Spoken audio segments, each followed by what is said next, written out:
guys, ayan. O, di ba medyo malat pa ang boses ng ng volleyball coach. Ayan, medyo mayroon lang kaming konting sharing ngayon. I-share lang ng kaunti. Ang amin pong mangga pala dito sa likod. Nako, ayan. Sobrang dami pong bunga yung Indian mango. O, madalang naman kaming makapitas ni Daddy D kasi nga gabi na kami palagi nakakarating dito. Yung mga boys lang talagang nakakapag sungkit or nakakakuha ng mga Indian mango. Ngayon lang kami talaga makakakuha ng medyo marami-rami at magugulang na. Eh meron naman akong alamang dyan, ayun. Kaya medyo manunungkit tayo. Ayun, tingnan nyo po, oh. Sobrang dami pang bunga. Ayun, ang dami pa rin pong maliliit na nandun. Actually, nakahapon na yung mga manok ni Tatang. Medyo nagugulumihanan na po sila. Naguguluhan na sila. Ay, dito sa Mangga, wala sila. Nasa Aratilis. Ayun, napakita ko muna saglit. Ayun, oh. Ayun. Ayun na. Nandyan sila sa mga Aratilis. Ayun, oh. Ayan. Tingnan natin ang ano ni Daddy D. Pupula naman to. Regular na to. Oh? Wow! Magulang na yun, oh. Magulang na po ito. Madilaw-dilaw to. Nung nakaraang araw, nakakuha kami kasi kaya lang gabi na. Kaya medyo ano na din.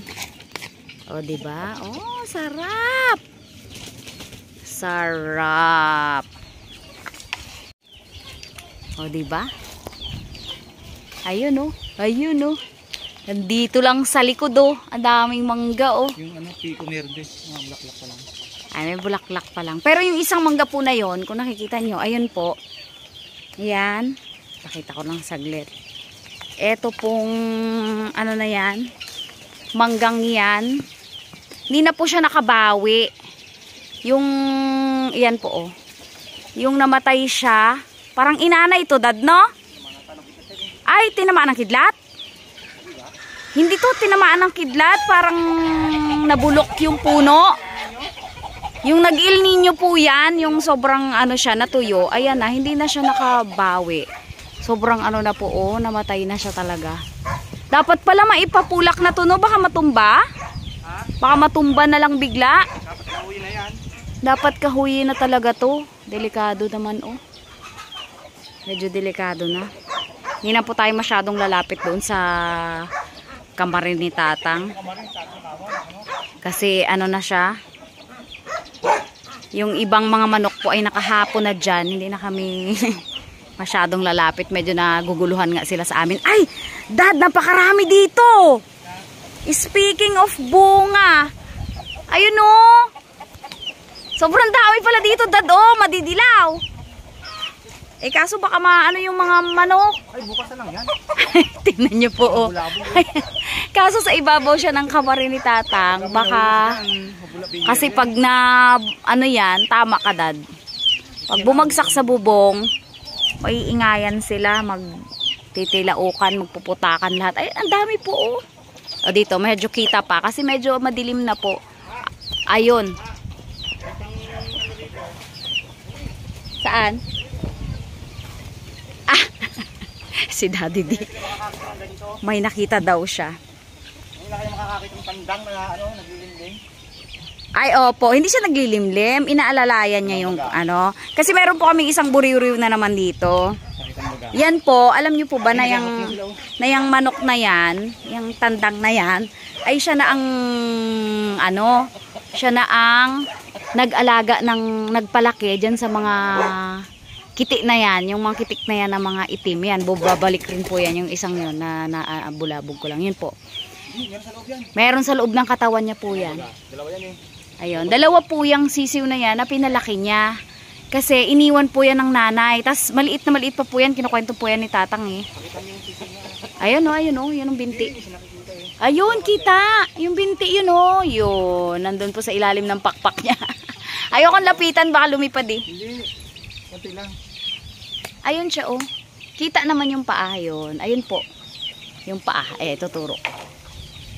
Yun. Ayan na. Oh. Ayun. Doon po sa ilalim niya ang kanyang kiti. Ayan yung isa pa. Tatago po yan dyan. Siya na po nagpalaki niya. Nakakatuwa. Galing ng tandang na yan. Oh. Sobrang galing. Napakabait po ng tandang na to. Maliit na maliit pa po yan. Ayan, dalawa siya. Maliit na maliit pa po yung isang itim na yon. Siya na po ang nagpalaki niyan. As in. Kakatuwa. Kasi iniwanan ng nanay. Medyo hindi marunong umakay. Ayun, tuwang-tuwa nga po kami dyan. Nakasunong yan sa kanya. O, diba? Mayroon siyang father instinct. Wow, father instinct talaga. Father siya kasi lalaki. Ayan, mamaya na po. Gusto niya lang humapon. O, eto, mga nakahapon na. Kasi hapon na rin naman po talaga. Ayan. Madalang po kasi kami makapag-update, makapag-vlog dito. Ay, ang lakas po ng hangin. Kawawa naman sila. Nagkakandahulog. Wow! What's that? Suman. Wow, thank you so much. Ay, may suman. Namimitas kami ng mangga. Ayan, oh. Namimitas kami ng mangga. At meron pa pong pasuman si manager. Tingnan nga natin kung anong suman. Nakalimutan niya daw.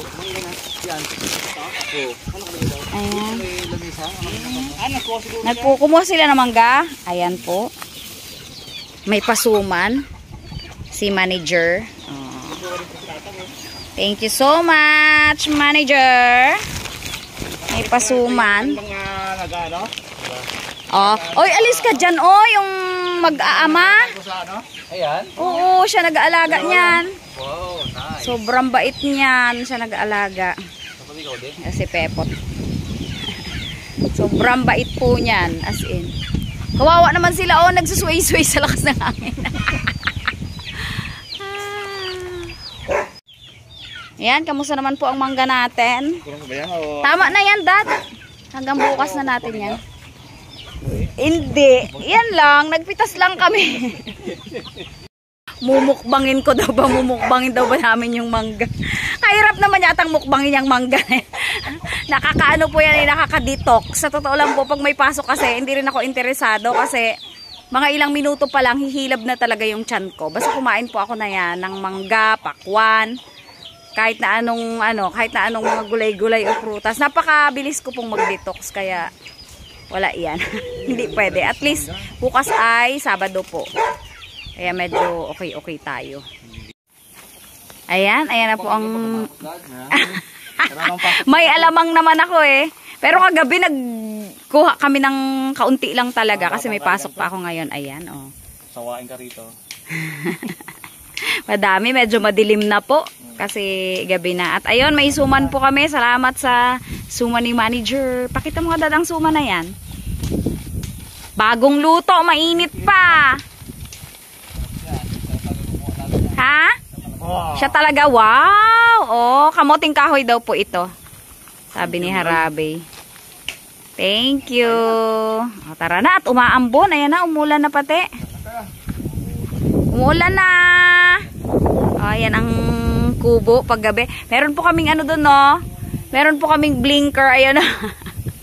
Ewan ko nakikita. Yung blinker ng bangka. Ang ganda ng itsura ng kubo pala pag ganyan, no? Oh, pag dito banda. Ganda. Madalang po kasi ako makauwi ng ganito na medyo maliwaliwanag pa. Ayan. Tapos parang papaulan na po.